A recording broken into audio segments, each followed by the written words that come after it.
خاور مانکا کے اوپر حملہ کر دیا. حملہ نہیں ہونا چاہیے.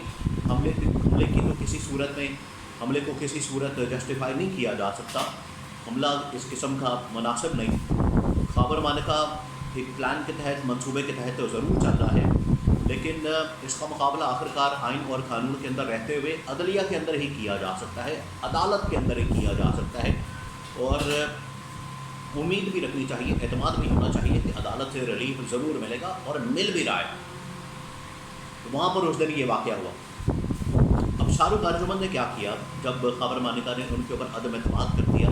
شاہ رخ ارجمن نے یہ درخواست جو ہے وہ اسلام آباد ہائی کورٹ کے چیف جسٹس عامر فاروق کے سامنے رکھی کہ اس طرح سے میرے اوپر عدم اعتماد کر دیا گیا، لہٰذا اس کیس کو کسی اور عدالت کے اندر منتقل کر دیا جائے. اب عمران خان اور بشرا بی بی کے وکیلوں کی جانب سے دونوں نے درخواست دائر کی اسلام آباد ہائی کورٹ میں، اور جسٹس میاں گل حسن اورنگزیب کی عدالت میں یہ کیس چلا ہے.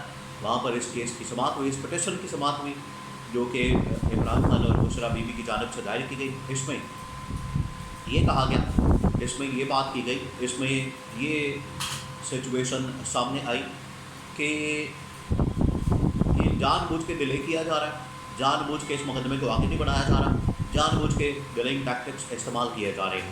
تو جسٹس میاں گل حسن اورنگزیب نے آج صبح 11 بجے یہ فیصلہ دیا. ان کی جانب سے کہا گیا کہ جو سیشن عدالت ہے وہ اس فیصلے کو 10 دنوں کے اندر نمٹائے، کیس کو نمٹائے، فیصلہ جاری کرے، فیصلہ دے. اور یہ جو پٹیشن ہے عمران خان اور بشرا بیوی کی، اس پر 10 دنوں کے اندر اندر فیصلہ سنایا جائے. یہ جسٹس میاں گل حسن اورنگزیب کی جانب سے کلیئر انسٹرکشنز آ گئی ہیں.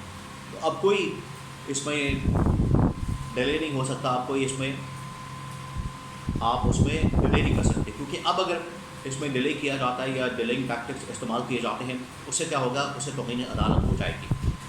تو یہ تو کلیئر انسٹرکشنز آ گئی ہیں جسٹس میاں گل حسن اورنگزیب کی عدالت سے، اور انہوں نے سارا معاملہ رکھا.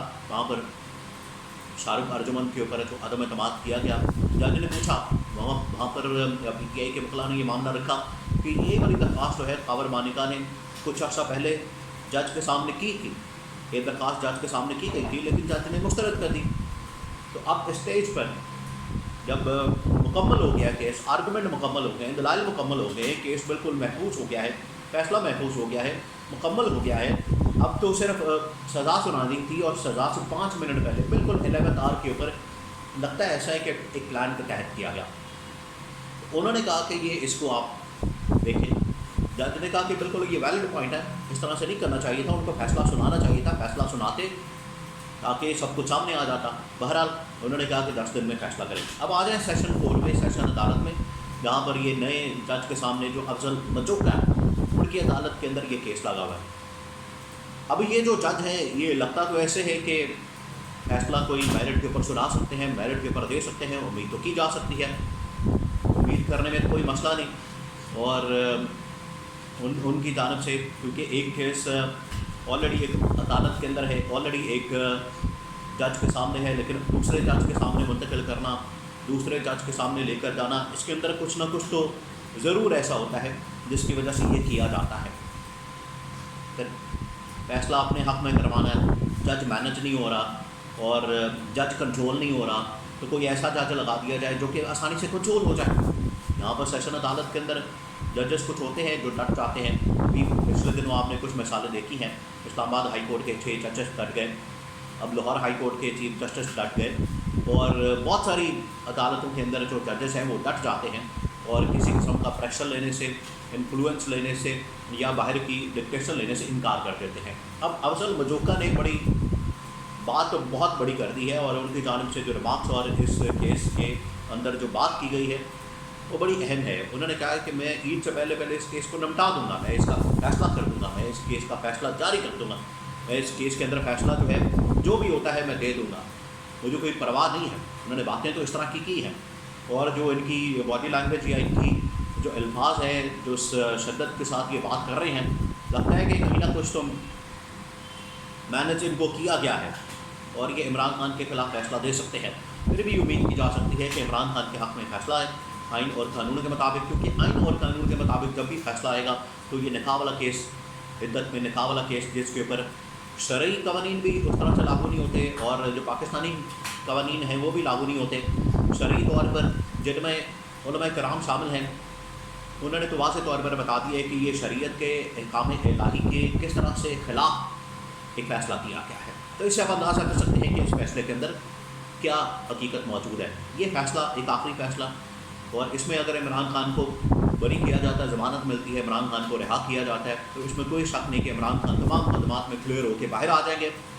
لیکن اگر عمران خان کو جیل میں رکھنا مقصد ہوا صرف اس مقصد کے لیے کہ بارگن کی جا سکے، تو پھر بھی عمران خان کو جیل میں ہی رکھا جائے گا۔